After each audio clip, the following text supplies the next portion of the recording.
Hello everyone, welcome to the HardReset channel, and today I'm going to show you how to enable or disable hit markers in Rust.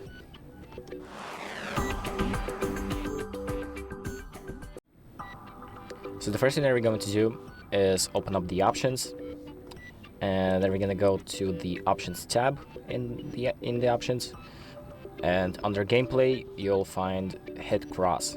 This is basically the hit marker option.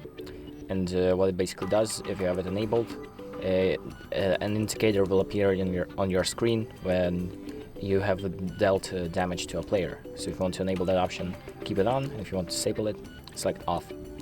So that's about it. Thank you for watching. I hope this video helps you, and make sure to like and subscribe.